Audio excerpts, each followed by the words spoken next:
आज हम बात करने जा रहे हैं कैनोनिकल इशू पे। हम कैसे उसको रिजॉल्व करेंगे और कैनोनिकल इशू होता क्या है।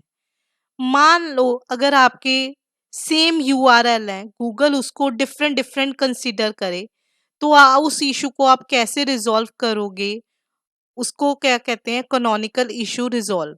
अब आपने फॉर एग्जांपल गूगल पे सर्च किया amazon.com, तो आपको इस तरह से भी अमेज़न शो हो रहा है, इस तरह से भी विदाउट एचटीटीपीएस, एचटीटीपी के साथ भी शो हो रहा है। डब्ल्यू नहीं लिखा हुआ, एस नहीं लिखा हुआ। अब गूगल जब रैंक करेगा, कोई भी सर्च इंजन जब रैंक करेगा, तो वो इसको डिफरेंट डिफरेंट कंसीडर करेगा। अब इस इशू को रिजॉल्व करने के लिए हम वर्डप्रेस में क्या वर्क करेंगे, वो मैं आगे आपको बताऊंगी। तो सर्च इंजन डुप्लीकेट अंडरस्टैंड करता है डिफरेंट डिफरेंट यूआरएल्स को। इस इशू को क्या कहते हैं, डुप्लीकेशन ऑफ यूआरएल को हम कैनोनिकल इशू कहते हैं। इसके लिए आपने चेक करना है कि आपकी वेबसाइट में कैनोनिकल इशू को रिजॉल्व किया गया है कि नहीं, या एक फिक्स यूआरएल सेट किया गया है नहीं। तो आप अपनी वेबसाइट में जाके पेज सोर्स में गए, वहां पे आपने अपनी वेबसाइट में चेक कर लिया, ये लाइन आ जाएगी automatically, link REL is equal to canonical HREF और वेबसाइट का नाम। अब जब भी गूगल अंडरस्टैंड करेगा, तो वो इस यूआरएल को आपके अंडरस्टैंड करेगा। तो इसके लिए आपकी वेबसाइट में क्या लगा होना चाहिए, वर्डप्रेस पे हम काम कर चुके हैं पहले भी। इसके लिए आपकी वेबसाइट में आपके योस्ट प्लगइन लगा होना चाहिए। योस्ट प्लगइन में आपने एडवांस सेटिंग्स में जाना है। एडवांस सेटिंग में जाके आपने कैनोनिकल यूआरएल पुट कर देना है और उसको क्या कर देना है, अपडेट करके आप देख सकते हैं कि आपका कैनोनिकल ऐड रिजॉल्व हो जाएगा। अब आ जाते हैं हम कैनोनिकल इशू की प्रैक्टिकल इम्प्लीमेंटेशन। तो इसके लिए आपको पता होगा वर्डप्रेस की रिक्वायरमेंट है, हमें पहले भी किया हुआ वर्डप्रेस का। फ्रंट एंड आपका डब्ल्यूपी हाइफन एडमिन से पहले पहले आपका क्या ओपन होता है, फ्रंट एंड। और अगर आप उसके बाद डब्ल्यूपी हाइफन एडमिन डाल देते हो, तो आप क्या ओपन कर सकते हो, बैक एंड। तो अब हम प्लगइन इंस्टॉल करेंगे कैनोनिकल इशू को रिजॉल्व करने के लिए। तो हमने ऐड प्लगइन किया,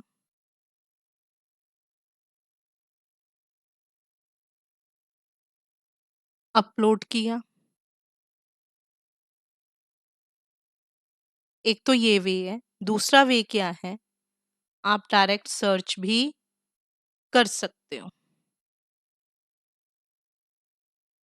हमारे प्लगइन का नाम क्या है, योस्ट प्लगइन।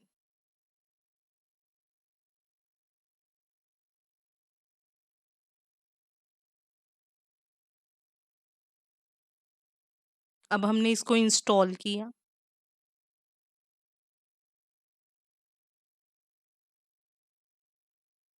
इंस्टॉल करके अब हम इसको एक्टिवेट कर देते हैं।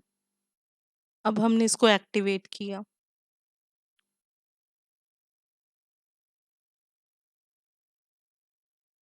एक्टिवेट करके गाइस हम अपने पेजेस पे गए। पेजेस पे जाके हमने ऑल पेजेस पे गए। हमने किसी भी पेज को एडिट किया जिसपे हम कैनोनिकल को रिजॉल्व करना चाहते हैं। एडिट पे गए गाइस। एडिट पे जाके हमने पेज के बॉटम पे आ जाना है। ये यहाँ से हम आ गए पेज के बॉटम पे। तो अब हमने यहाँ पे एडवांस में गए। एडवांस में जाके गाइस, ये आ गया आपका कैनोनिकल यूआरएल। तो अब आपने यहाँ पे सेट कर देना है जो भी आप कैनोनिकल यूआरएल फिक्स करना चाहते हो डोमेन का, अपनी www.rujalhealth.com। और अब आपने इसको क्या किया, सेव।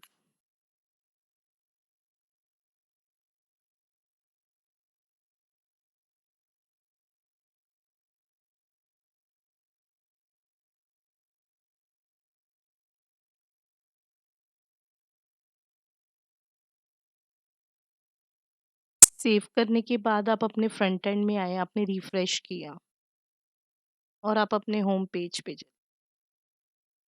यहाँ पे जाके आपने राइट क्लिक करके किया व्यू पेज सोर्स, या कंट्रोल यू, या आपने किया व्यू पेज सोर्स। अब आपने कंट्रोल एफ करके सर्च किया कैनोनिकल, CAN, या आप अपना डोमेन सर्च कर सकते हैं HTTPS। ये आ गया आपका डोमेन। ये सो फाइनली आपको पता लग गया होगा कि हम कैनोनिकल टैग कैसे ऐड करेंगे इसमें। ये आ गया आपका, जो आपने कैनोनिकल को फिक्स किया है through Yoast. So thank you guys for watching my videos and please subscribe my channel. Thank you so much.